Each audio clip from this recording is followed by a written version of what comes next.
ladies and gentlemen, our first segment is what we like to call the meeting of the giants.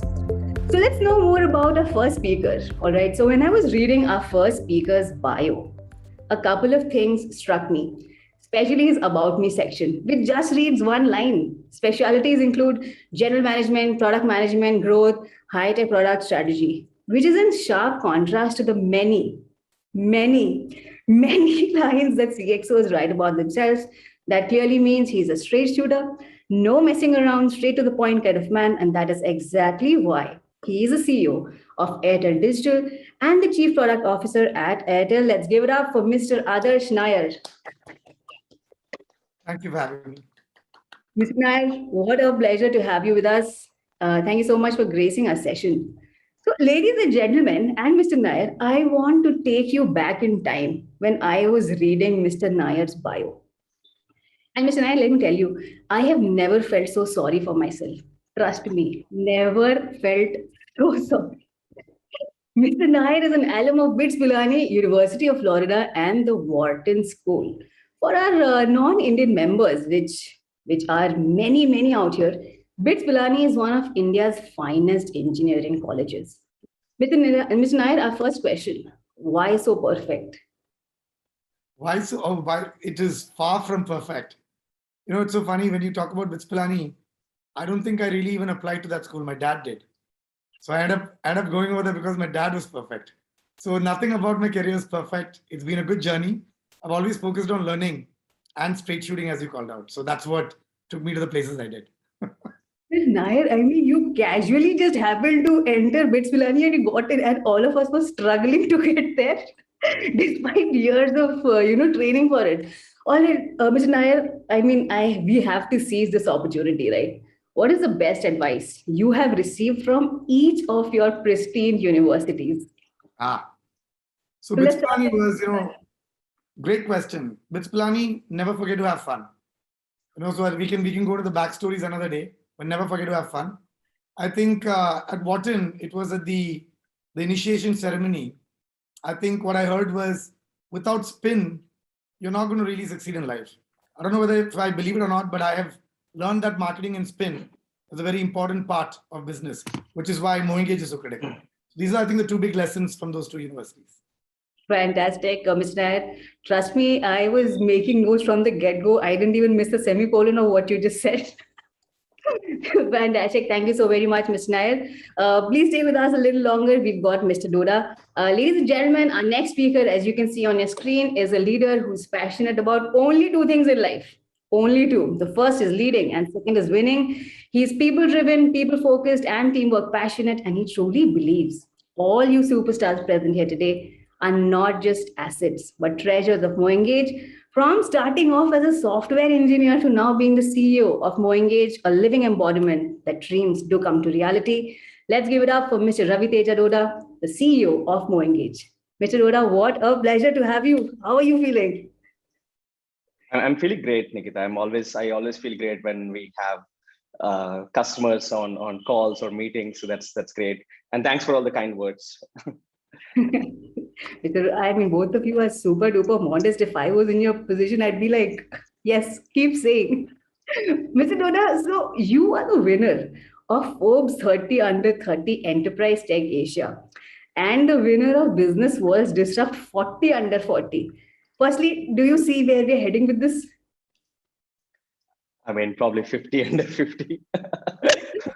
Yes, exactly. So we are very curious. What 50 under 50, 60 under 60, and 70 under 70 award you would want? Please be creative. We know you will. So, but we would ask you 80 under 80 and henceforth because we'd want you to vacation by then. Yes, please. So over to you, Mr. Doda. Which award would it be? Which award do you want to win for 50 under 50, 60 under 60, and 70 under 70? I don't really look forward to awards as such. I mean, like, I just want to do what I really like to do and just keep doing that. Okay, ladies and gentlemen, when you've got those IFAs and Filmfares and Oscars and everybody who's won literally says the same thing. Fantastic, gentlemen. What a pleasure. Over to you. Can't wait to hear both of you. Thank you so much. Thanks, Nikita. I think so. Firstly, great to have you, Adarsh. I think I know that I've been trying to get you on one of our sessions for almost like a more than year and a half. So finally, glad to have you on board. I still remember the meeting that we had 3 years back when you just joined Airtel, and you mentioned about how you plan to kind of focus on the digital aspects of the business and how you plan to expand the digital offerings of Airtel. So I think I'm glad to see the growth of Airtel's digital business from the sidelines, and also the expansion of new products of the Airtel digital side of it. And coming from the very strong product management background, having worked for more than a decade in the US, I'm sure you must have seen a lot of change, even in terms of the way things work in the States and in India. Probably let's start with that. I think what is the biggest change that you have seen in terms of how companies operate? And also there is a lot of change in terms of the scale of the user base and customer base. So do you want to quickly touch upon what is the sort of change that you have seen? And then we can take it from there. When you say change, Ravi, I'm assuming change at Airtel? Yes, change at Airtel in terms of, and also in terms of the way things work in the States and the way things work in India. What sort of the change that you have seen? And also in terms of the, when you look at the kind of the companies that you were building in the US and the products that we are building in the US, the user base was probably in hundreds of thousands of users or close to millions of users. But here it is hundreds of millions of customers, right? So it's a very operating at a different scale. So would love to understand how you have seen the sort of the changes in terms of how things work. No, great question, Ravi. I'll try to keep it as simple as possible. So interestingly, I had a very early stint at Microsoft. I started my career in the US at Microsoft. I was in the Windows Media and Xbox division. And later on, I took on business role even with the browser and email teams, right? So it was interesting. Early on in my career, I saw that 900 million scale of users. Because if you look at Internet at that time, we had about 800 million users. Such was the scale with email there. What was big and fascinating for me in the US was from the early 2000s to probably last 5 years, the way we build products have changed rapidly. When I started my career, we were in package software. The software used to go in CDs and there would be this big distribution that would happen. Not very dissimilar to how we distribute SIMs today in this country. That was how software distributed. To today, when I was at Convoy, which was the last job before Airtel, we were looking at cutting edge ways of building product. Agile 2-week cycles, growth teams, product teams, platform teams, very new ways of working. Concept of product-led sales versus sales-led product. So all these kind of very interesting concepts were being explored very rapidly when I was at Convoy. And I also had the luxury at that point, because of our VCs, to have a panel of counselors who were drawn from growth teams at Uber, Lyft, Instacart. So enormous amount of knowledge gathering on how to work to build products fast. So when Airtel called, I think the joy of the moment was, if you have a company like Airtel, which has got enormous scale, enormous assets, how do you deploy some of these techniques to go build 100 startups inside Airtel? So that was the initial pull, if you will, to come to a company like Airtel, and more importantly, come to India. Because strong believer that this is where the next wave of innovation, wealth creation is all going to happen. And of course, MoEngage being a classic example of what is possible if talent here decides to innovate. You can go global from here, right? So let me spend a little bit of time in Airtel. When I first came to Airtel, phenomenal company, marketing mind, fantastic business operations, P&L focus. All this was the company. But when you build, you can build as an IT company. The whole idea about what is the project you're going to work on. Please give me the PO and I'll give you the project. 6 months, 12 months. So there is that way of building. Then we came to the world of products. Hey, listen, we're going to have waterfall or agile, but we're building products and we're shipping products. So we used to have ship parties. Product got shipped, everybody's having fun. Today, how Airtel works, we have a metric-based culture of building. And that should be no surprise to you, Ravi, because you are one of the few people who's building products that's enabling us to measure those metrics, right? In a metric-based culture, we're not building products anymore. What we're doing is we are moving a metric. And to move the metric, if we have to build a product, we'll build it. So the Makes whole of sense. Airtel has been oriented towards platform teams, product teams, and growth teams. And the Mhm. growth teams lead the charge. They are the business teams that actually lead the charge. They hold the metric, they are moving the metric every day. And when you think about product is building a capability that allows a step change in the metric that the growth teams are driving. Got it. And platforms are fundamental constructs where when we digitize, when we automate, we basically bring all the overlaps into one place. So you can write the code once and it can serve multiple teams, right? So platforms, Yep. products, and so the whole of Airtel for the last 3 years, painstakingly so, we've built out this way of working, and that is how Airtel innovates today. So that gives you a summary of kind of some of the journeys I've seen, but happy to double click into any part that's interesting. Yeah, I think so. Obviously, I mean, these changes, these transformation changes are definitely hard to kind of do it when you're a large company, right? Like Airtel. So how did you kind of drive this cultural change? I think, like you mentioned, like you want to kind of drive people towards goals. I mean, start with the goals and metrics, and then kind of make the products towards build products or improve products towards those goals, right? So how do you kind of make that culture change that happen? And also like convincing the leadership team towards those cultural changes that you're going to make, right? And that's also going to be an important harder part. So how did you kind of go through those pieces? Yeah. Yeah, and this is a fair question, but there's no, I would say, easy path here. Step one is to really ask the honest question: is the leadership really signed up for it? Yeah, Before I came, I had a good round of probably 2 months worth of conversations, a trip to India, 4 days with Sunil, with Gopal, with all key leadership, where we talked about what is it that we're trying to do. And honestly, nobody can get 100% commitment on these things, but having an open conversation of here's the vision, here's where we want to go, are we signed up for this? And it also meant carte blanche authority to make some changes. And if you look at that moment, this was back in 2018, I don't think probably there was a worse point in time for telecom from the non-geo perspective. I think geo is a great time, but everybody else probably not. So I call that an Apple-esque moment, right? Your back is against the wall, everything looks very dark. Probably one of the best times to innovate.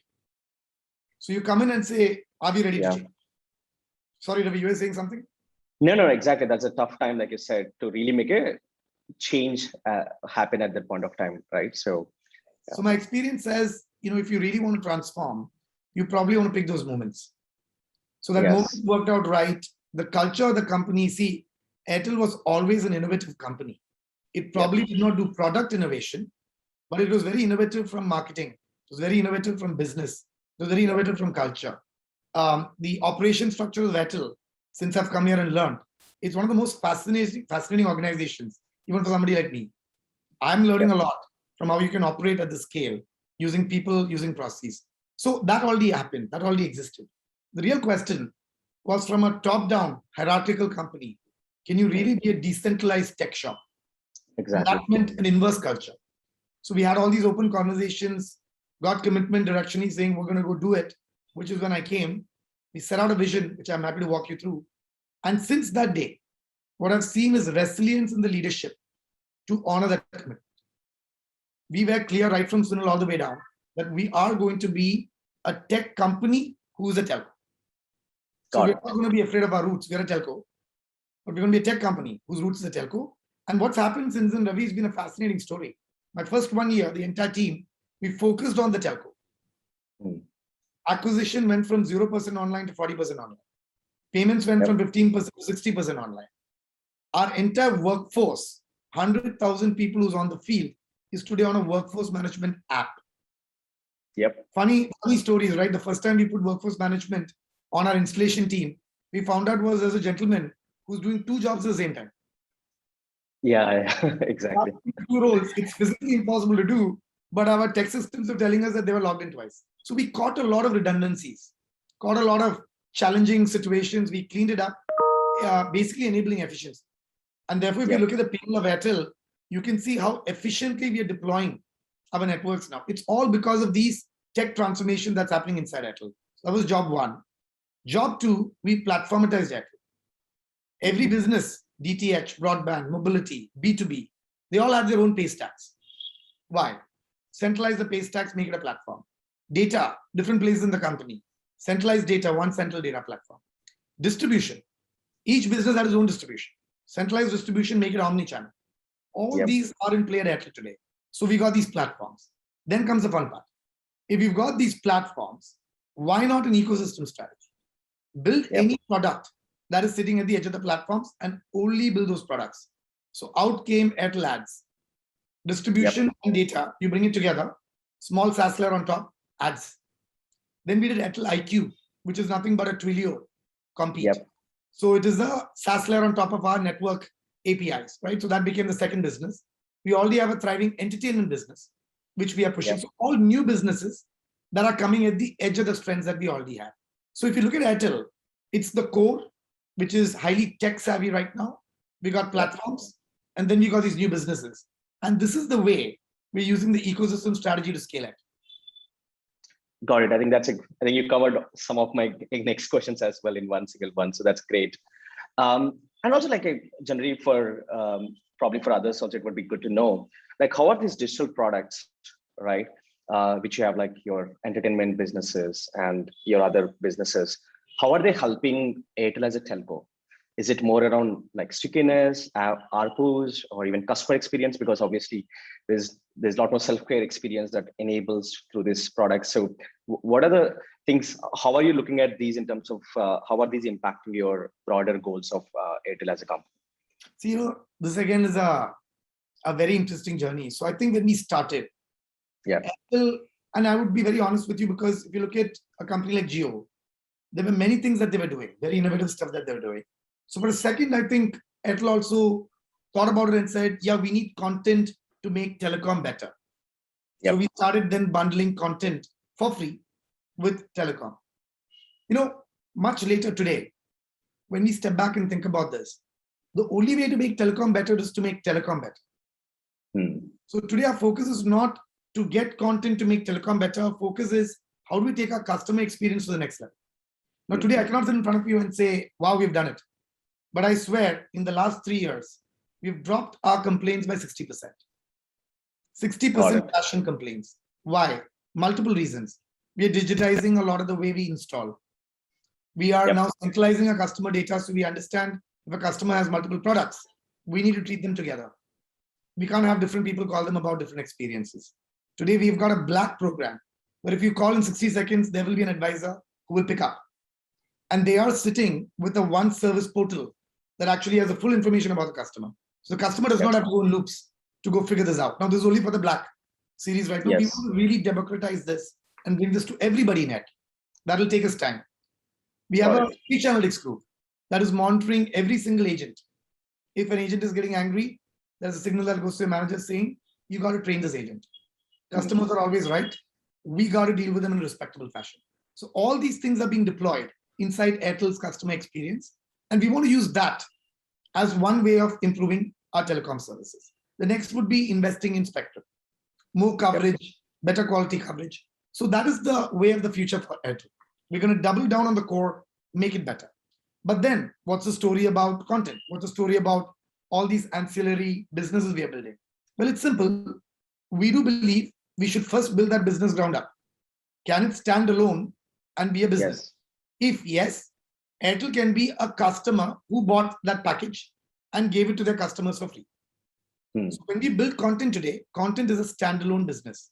It took us time to evolve it, but today we are going to be selling music and video as a standalone business. If the marketing officer of Airtel wants to give an offer to the Airtel consumers, they can go buy it at a B2B price and offer it to the Airtel customer. Why is this important? It's important because if you build it free, the quality will be that of a free product. But if you build it as a business, we can create great quality products. We can reinvest money back to continue that innovation. So everything inside Airtel works with these constructs right now. Nothing is built for free. We build it for purpose. We build it with the customer and revenue in mind. Of course, Airtel's marketing can pick up some of these products and deliver it to our customers, but they're paying for it.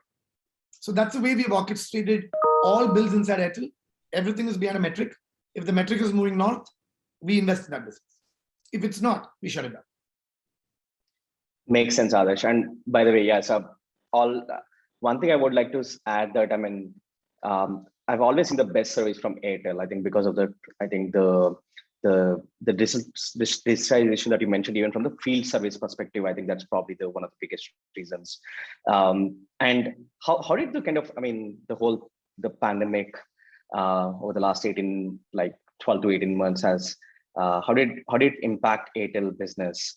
And any transformations that have happened during this journey over the last 12 to 18 months? It would be good if you can share some of those nuggets. There's a personal journey and then there's a journey for Airtel, right? So yes, right around the end of the pandemic, by a very tough time, and I think everybody was very brave. We fought it. We are almost hopefully done with it. But at the end of that stint, we were all sitting together as a leadership team, and I remember Gopal asking all of us, so what was different for you? And every one of my peers had a great story. When it came to me, I said, unfortunately, nothing was different for me. I just did more of the same. Because we were on a digital agenda before. That digital agenda got accelerated during the pandemic. So I would argue the 2,000 engineers and product leaders we had in the company literally worked non-stop, pretty much all through the pandemic. It started with simple concepts like allowing our call center agents to work from their homes. So literally taking the call center in a box through the cloud, deploying it into their homes so they can still service our customers because they couldn't walk into call centers. Yep. And how do we help our customers, right? Second, the concept of workforce management. Our installers were still on the ground installing networks, walking into people's homes. So creating a workforce management app that allowed them to be more efficient, that allowed them to show their COVID test results, whatnot, all that. Most importantly, our digital recharges. We were at about 45% recharges pre-COVID. And during COVID, we went to 80%. Now, different matter that some people stopped recharging, but why 80? Because we launched a program where we would allow anybody to recharge for somebody else. And yes, I remember. That person with a monetary benefit. So if you recharge, you get the same distributor benefit into your wallet. So that allowed a lot of people to go start helping other people recharge. That was yet another innovation that we drove very quickly. In a matter of weeks, we deployed this.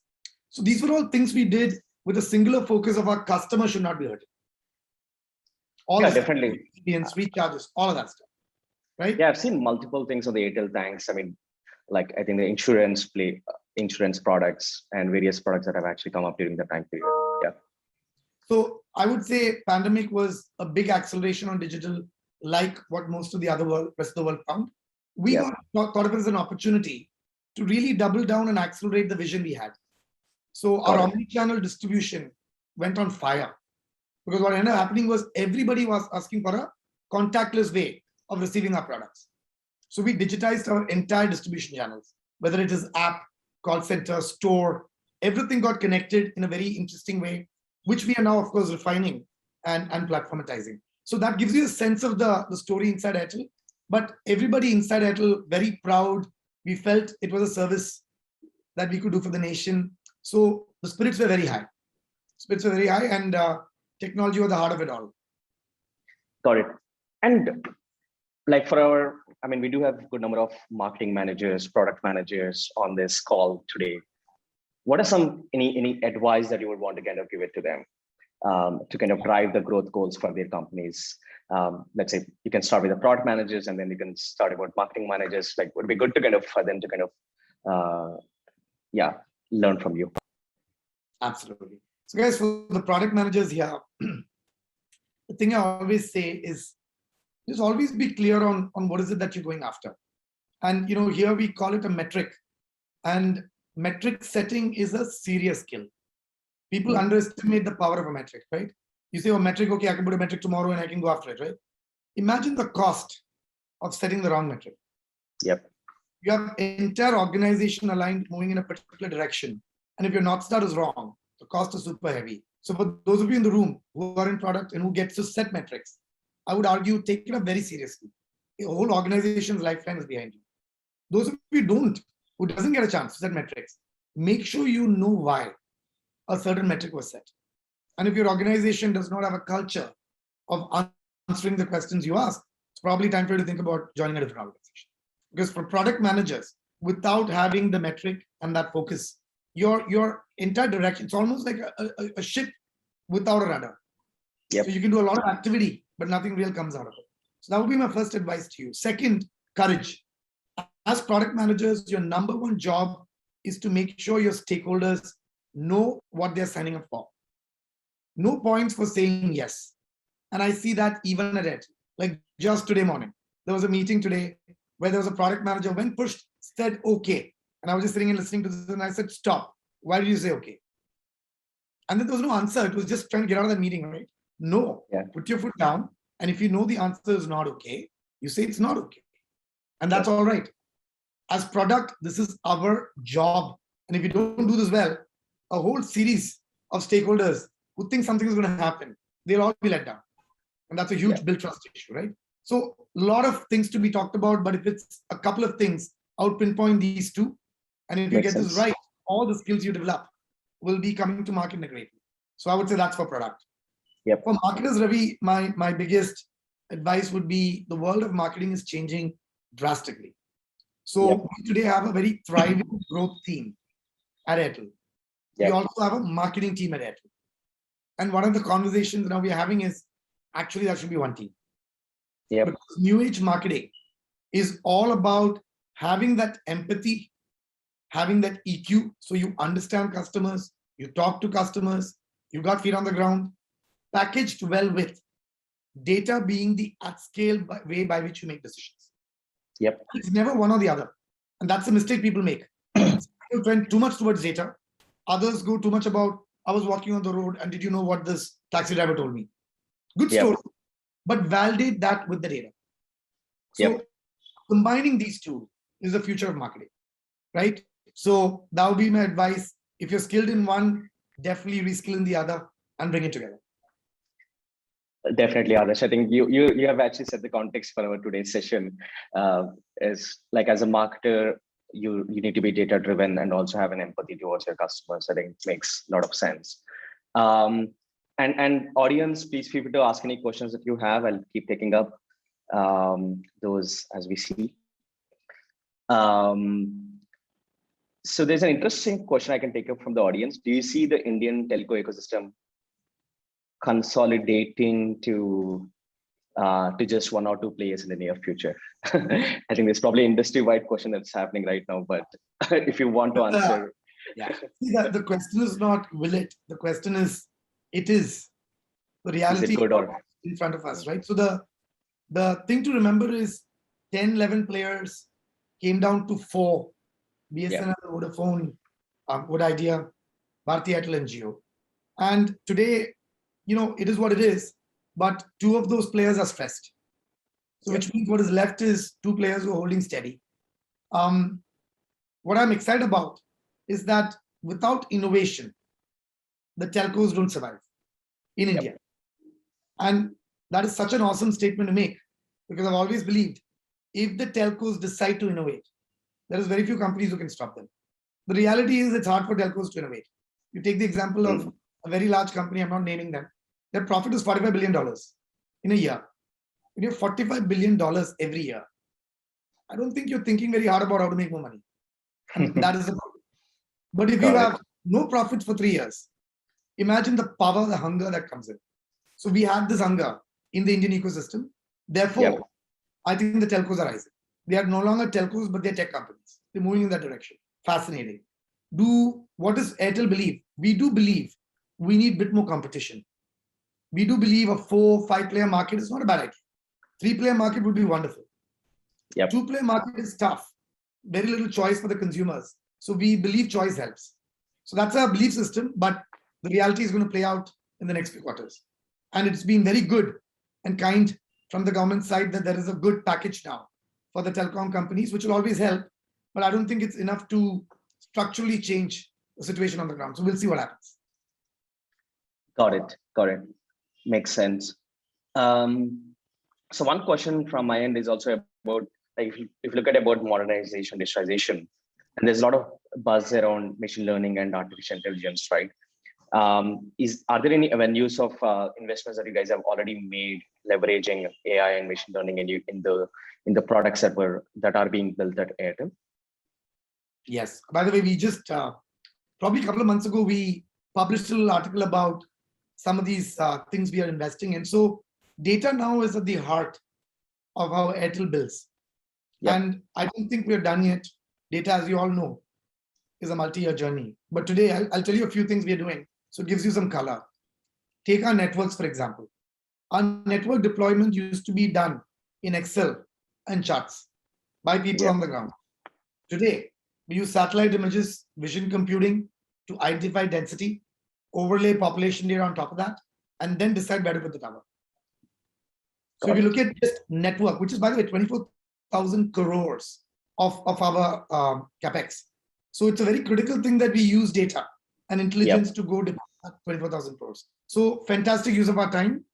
And we've already seen great results just the last year. And we'll be continuing to use that technology when we deploy 5G. So that is one example of AI, vision computing in the heart of networks. Second thing is customer experience. I just talked to you about an example of using speech analytics and AI there to detect when an agent quality is a problem. And we can pinpoint the agent and advise what an improvement could be. So this is AI coming in the customer experience side. Let's talk about acquisitions. Today on the app, when a customer enters, we've got a recommendation engine that is working on AI that says, what is the next best product you can pick? Yep. Same module will enter our Mitra assisted app for retailers, where the retailers can recommend the customer who walks in what is the next best product they can use. So that is acquisition. Take an example of music. We today have an ML-based engine that literally analyzes the waveform of the music and then finds similar music, brings it together in a playlist that's available for you. It's called My Mixes. All these are examples of AI, machine learning, data science, even analytics to basically help develop better products for our customers. So that gives you a sense of how widespread this is across Airtel. Thanks, Adarsh, for those examples. Yeah, in fact, we work with Wink Music and bringing those recommendations and then power some of the personalized content to your customers. So it makes a lot of sense. I think let me take some of the questions from the audience. What are some innovative ways which can be contributing in our average revenue per user growth? Anything that you want to add further than what you already shared? So guys, the average revenue per user, it's a very interesting construct. It's the way the telcos typically think about who they are. Inside Airtel though, the business models are changing rapidly. So if it's a question about Airtel, I'll take this question and answer it.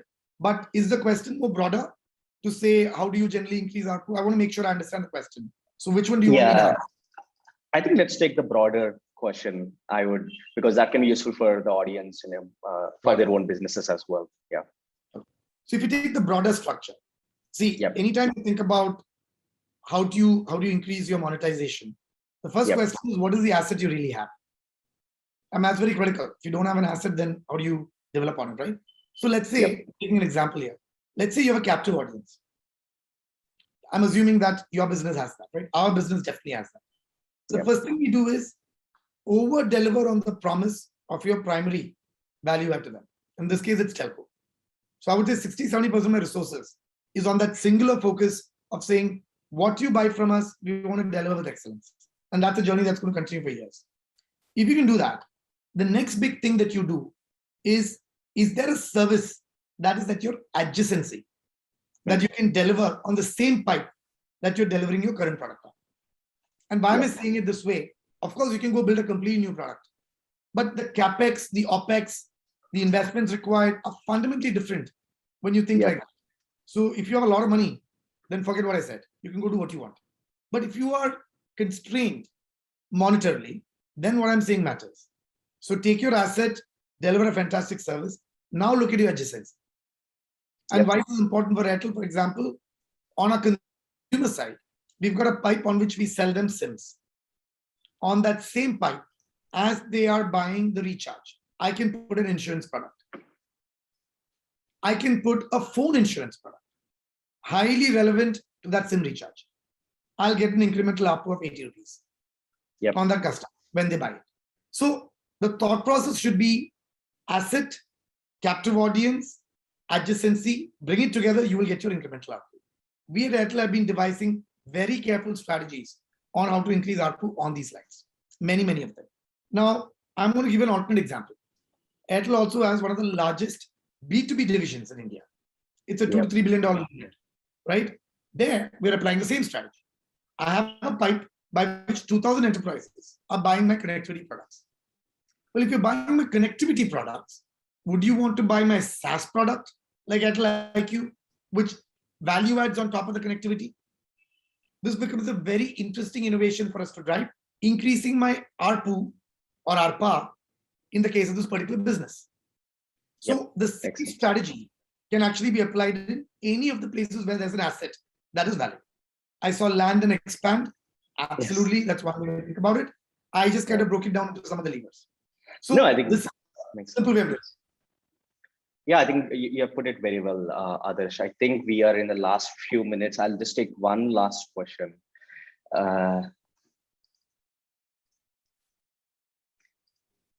Do you want to take this question?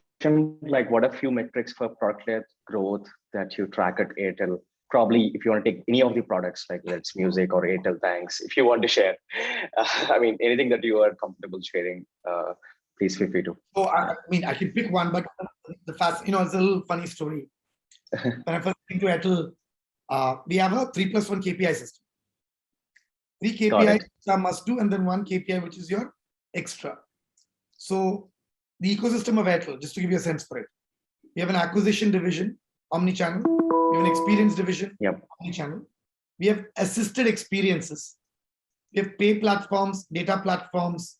We've got network platforms and distribution platforms. We've got 6 new businesses. We've got a B2B division. Now tell me, how can I capture all this info metrics? And this is the joy. Others just pick 3 metrics. Right? Of course. Each of these divisions today has one North Star metric. And probably if you look at the daily, we're talking about 60 to 70 metrics across the growth pods. Everything set up in a growth equation leading to the North Star. So I'll give you an example. When we started our pay division, pay metric can be MTUs, monthly transacting users, and you can say average revenue per user. So this becomes your North Star. From there, you start breaking it down, saying when you think about revenue per user, which means now you're talking about transactions. So number of transactions is a submetric.